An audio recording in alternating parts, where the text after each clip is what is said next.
welcome to Poetry Changes Lives. This is the book, Poetry Changes Lives. Here I am reading it every day.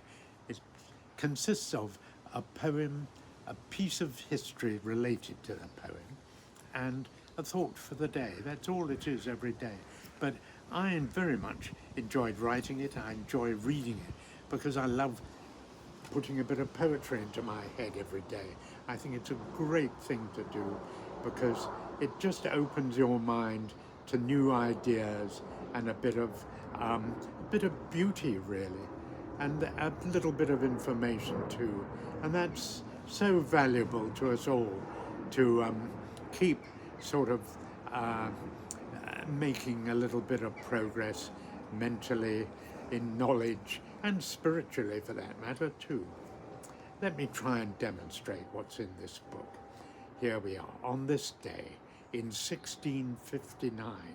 That's nearly 400 years ago now. A remarkable lady, Lady Mary Wortley Montagu, was born.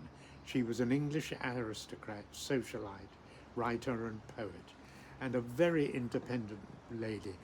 For her time, you know, the late 17th century, it was remarkable to do what she did. She spent several years living in Turkey, in Constantinople, as it was then called, now called Istanbul, the great capital of Turkey.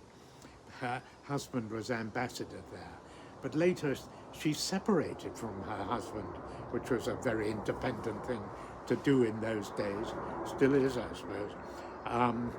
And she traveled alone and lived in various places in Europe, really enjoying herself. And some of her letters are hilarious. She describes, for example, Turkish baths where Turkish ladies were horrified to see her corsets, which they regarded as instruments of torture.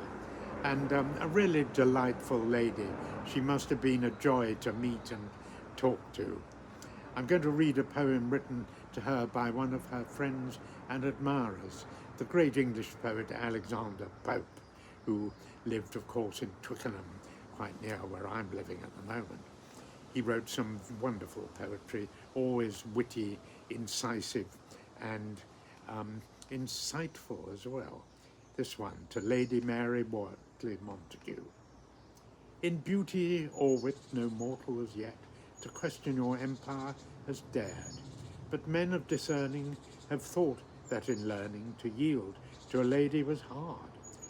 'Twas a woman at first, indeed she was cursed, in knowledge that tasted delight. Then bravely, fair dame, resume the old claim, which to your whole sex does belong, and let men receive from a second bright eve the knowledge of right and of wrong.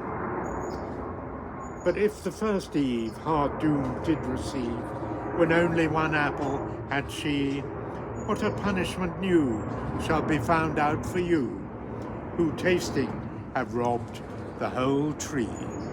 Isn't that amazing? I think that's very witty, and I love the poetry of Alexander Pope.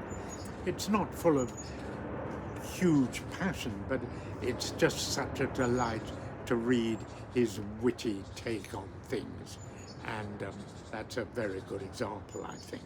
Today I will reflect on change and the need sometimes to challenge conventions. Thank you for listening. I'm sorry about the aeroplane going over, but you know, sometimes poetry needs to be read in conditions that aren't totally perfect. You know, poetry often was in the old days read with background noise going on, and life isn't always perfect. We have to put up with progress, not perfection, so often. Thank you for listening today. I wish you all a very good and successful day.